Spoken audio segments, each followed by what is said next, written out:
Shalom. जिवंत गोड येशूच्या नावात आपल्या सर्वांचे मार्गाकरिता प्रकाश कार्यक्रमात सहर्ष स्वागत करीत आहोत.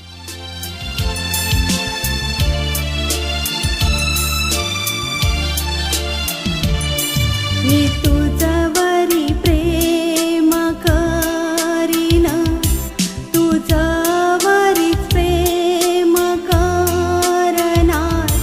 मी तुझ्यावरी प्रेम करीन, मागे न फिरणार. शरण जरी आले मी तुझ्या समोर, तुझ्याच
आजच्या म्हणण्यासाठी देवाचे वचन मत्तेकृत शुभवर्तमान ह्याचा पहिला अध्याय 10 ते 14 ही वचने.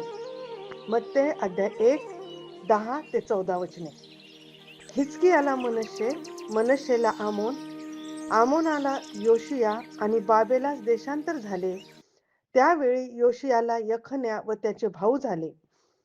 बाबेलास देशांतर झाल्यावर यखनाला शलतियल झाला.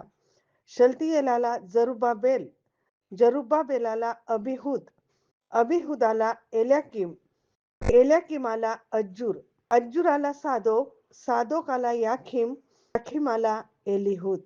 प्रभू परमेश्वर ह्या वाचलेल्या वचनाद्वारे आम्हाला आशीर्वाद. ख्रिस्तातील माझ्या प्रियांनो, आपल्या प्रभू येशू ख्रिस्ताची शांती, प्रीती आणि विपुल कृपा तुम्हा प्रत्येकाबरोबर असो.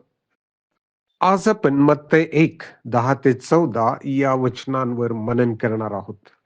प्रियांनो, आज आपण 2025 या वर्षाच्या अगदी शेवटच्या दिवसामध्ये आहोत. आज आपण प्रश्न विचारूया की आपल्याद्वारे परमेश्वराची दैवी योजना सिद्धीस जाते आहे किंवा नाही. का हा प्रश्न?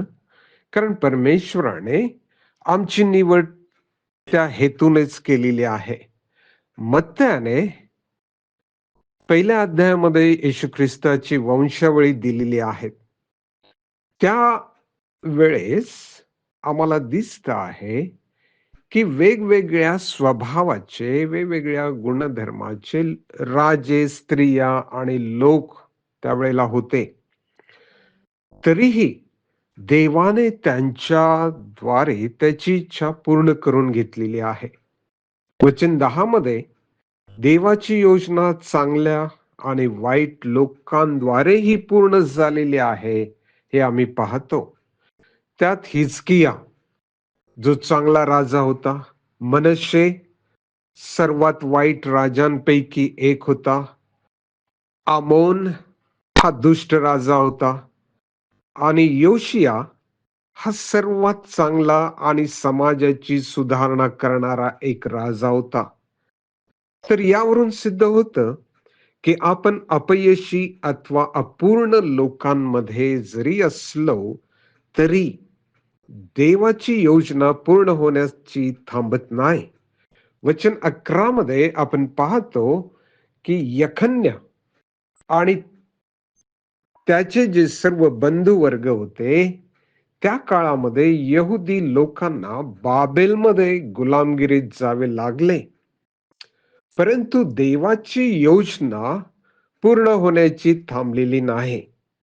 तेव्हा आपण कितीही संकटात असलो तरी दैवी योजना व देवाचे वचन पूर्ण होते. पुढे वचन 12 मध्ये आम्ही पाहतो की यखन्याला शलतियल झाला आणि शलतियलाला जरुबाबेल झाला. हे दोघे मंदिराची पुनर्स्थापना करणारे नेते होते. पहा, हे लोक कैदेत होते. विध्वंसाच्या काळातही देवाने पुन्हा उभारी दिली. तेव्हा देवाच्या पुनर्स्थापनेच्या कार्याला कोणी थांबवू शकत नाही. वचन 14 मध्ये आम्ही पाहतो की त्या ठिकाणी साधे लोक होते आणि त्यांच्याबद्दल आपण पवित्र शास्त्रामध्ये जास्त वाचत नाही अथवा काही वाचायला मिळत नाही. तेव्हा देवाची योजना केवळ प्रसिद्ध किंवा महान लोकांकडूनच पूर्ण होते असेही नाही. तेव्हा आपण विशेष नसू, प्रसिद्ध नसू, पण देवाच्या दृष्टीने आपण महत्वाचे आहोत. देव साधारण लोकांकडूनही त्याची योजना पूर्ण करू शकतो. तेव्हा प्रियानो, आपण कसलेही असा, कोणीही असा, प्रभू देव त्याची महान योजना आपल्यासारख्या साधारण व्यक्तीकडून पूर्ण करू शकतो. प्रभू आपणास आशीर्वाद देव. आपण त्याची योजना पूर्ण करावी त्यासाठी प्रार्थना करूया. स्वर्गीय पित्या, खरोखर तुझ्या योजना आम्हा प्रत्येकासाठी आहेत. त्या आमच्याद्वारे सिद्धी जाव्यात त्याकरिता आम्ही आमचं संपूर्ण जीवन तुझ्या सामर्थ्यशाली हातामध्ये समर्पित करतो आहोत. आमचा स्वीकार कर, आमचा उपयोग कर. प्रभू येशू ख्रिस्ताच्या नावाने मागतो म्हणून तू ऐक. आमेन. करीना तुझ्यावरीच प्रेम करना, मी तुझ्यावरी प्रेम करीना, मागे न फिरना. शरण जरी आले मी तुझ्या समोर, तुझ्याच मार्गी मी चालणार. मग दुःख संकटे किती हो, मागे न फिरना. शरण जरी आले मी तुझ्या समोर, तुझ्याच मार्गी मी चालणार. मग दुःख संकटे किती हो, मागे न फिरना.